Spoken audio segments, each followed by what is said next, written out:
Harena Resources has told investors that pre-feasibility study work is progressing at pace on its Ampasindava Rare Earths Project in Madagascar.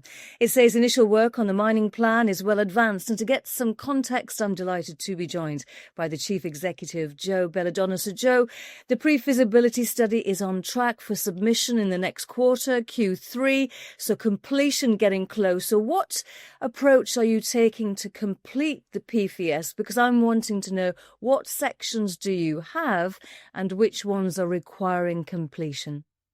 Yeah, thanks for having us along, Sarah. Great question. The pre-feasibility study is obviously one of our critical path items at the moment to advance the project. We want to get our mining license issued out of the Madagascan government. So to do that, we need to complete this pre-feasibility study. Importantly, the bulk of the technical work around the geology and the metallurgy has been completed. That was completed over the prior years.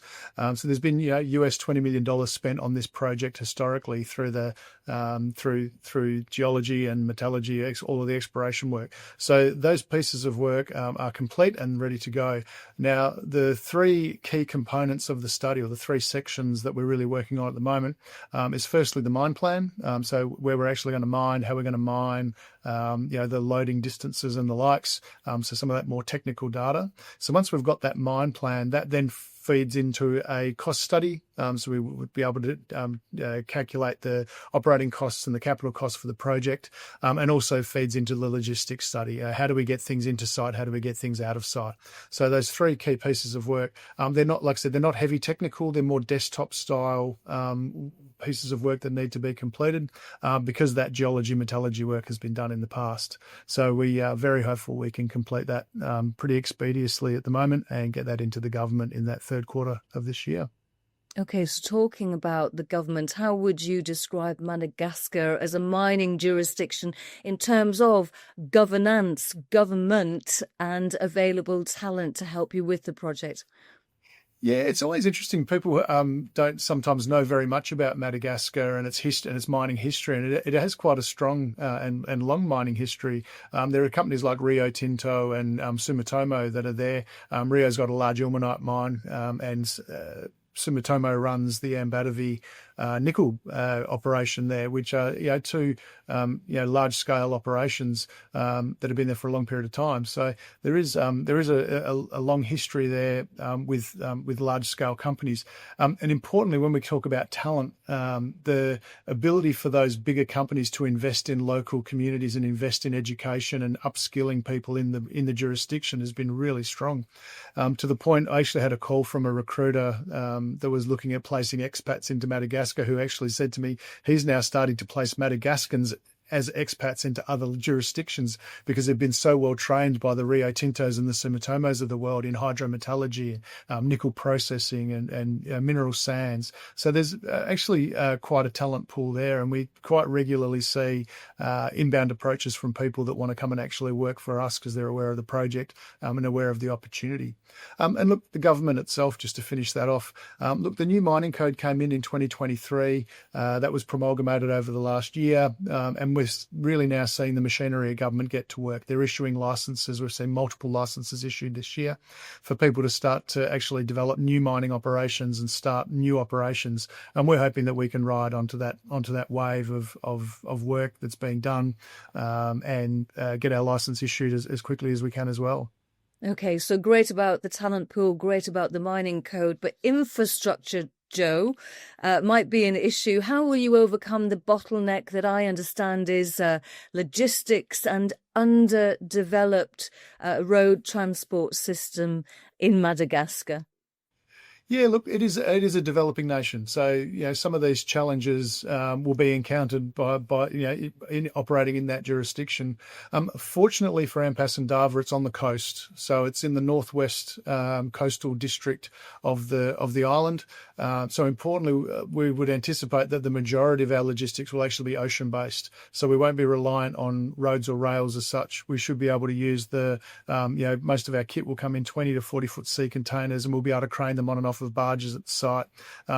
We don't require a deep water port or anything crazy like that to operate.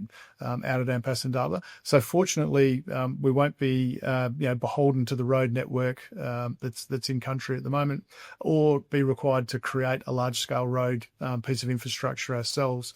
So again, that all leads back into good capital efficiency, not being required to build really expensive roads in the country as such. But yeah, there's a real strategic advantage that Ampasindava has and Harena has over and above anybody trying to develop inland. And the location that we're in has international airports, freight ports within 20 to 35 kilometres of the site. So again, it is a strategically advantageous position that we find ourselves in. And look, our major reagent is seawater, which again comes out of the ocean. So being next to the ocean, we've got an abundant supply of our initial reagent for our heap leaching processes as well. So strategically very lucky. But Joe, the location where you're at, Madagascar, is home to an abundance of plants and animals, some of which are not found anywhere else on the planet. So what measures will Harena take to protect the ecology? Yeah, that's look. Harena's DNA is about making sure that the Malagasy people and Madagascar in general comes along for the ride with all of our operations and all of our developments. So making sure we take care of that environmental position, the local communities, is very important to us. Like I said, it's part of our fabric as a company. And look, our zero impact mining cycle that we have discussed in the past is really the key plank to our ability to not only mine the valuable minerals that are located in the deposit, that large scale JORC compliant resource that we have, but also to be able to do that in a responsible and environmentally sensitive way, where we're not only mining our material, taking it and processing it, but then we're also putting it back where it came from. So our clays we mine them, we process them through a non-toxic saline leaching process. We put them back in the cavities where they were mined from, and we cover them back over. So it is really like we've not been there. So no tails dams, no waste dumps, no drilling and blasting. It is a really sensitive and responsible way of sourcing your critical minerals, especially the rare earths that we want to see coming out of Ampasindava in the future. So I'm wondering whether this is going to be a yes or no answer. Will your operation set a gold standard where ESG is concerned? Yeah, interesting question. I'm not actually sure what the gold standard actually is around ESG at the moment. It is a difficult question to answer, but I really do come back to what I initially said around zero impact mining, being able to upskill people, being able to take care of the local communities, and then also royalties and taxes back to the local government, to the local community, plus also the government as a way of operating. We like I said, we certainly want to bring the Malagasy people along with us rather than just using them for their natural resources as such. So we certainly want to do the best we possibly can. If that's the gold standard, well, then we'll achieve it. But it's certainly something that we're very focused on. And look, part of my attraction to the group was actually this style of mining, the ability to not only get the critical minerals that we need for energy transition or critical minerals going into defensive industries and the like, but to be able to do that without actually leaving the environment in a worse situation. It's sort of the holy grail of what we want to be able to achieve as a mining industry, especially the future-facing commodities that we're talking about here. Okay, Joe, just a couple of quick questions, just two more if I can. So with regard to the infrastructure and the environmental management that you've touched on, will these add significant costs to the business plan that you're currently working on? You're asking me the hard questions today, Sarah. But all jokes aside, the operating philosophy and the way the feasibility study has been developed from the very beginning when we first started talking about the project was around the sustainability and being able to keep the Malagasy people coming along for the journey with us, and that doesn't really change. So our operating process is a very low technical risk heap leaching process. So the operating costs and the capital costs we think will be very efficient compared to our peers internationally in the rare earth space as such, because like I said before about if there's no major pieces of infrastructure here that will require significant investments over and above what we would expect on the current schedule as such. So, taking everything into consideration, what progress is being made in terms of partnerships? Because I'm assuming you're not going along this journey on your own. Yeah, it's quite an interesting space at the moment. Look, geopolitically, whether they're trade tariffs or export restrictions, whether you're US or China or other nations, all looking at where their rare earths are coming from, we're certainly seeing inbound interest from Asia, from Europe, from the US around where our rare earths are going to end up and ultimately where they go. Look, there's a bit of work to be done there. There's I guess a body of engagement that needs to be completed before you're signing up a partnership.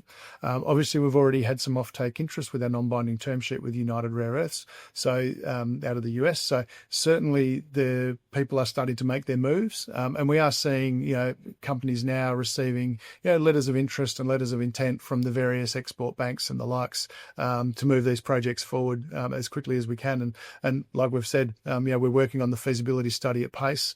Being able to get that pre-feasibility study out to market will actually give us the ability to probably march forward pretty quickly with some of these partnership conversations. But I won't preempt what they'll be, whether they're offtake focused, leverage finance focused, or government backing. But look, we'll look at all of those and make the best decision that we can at the time.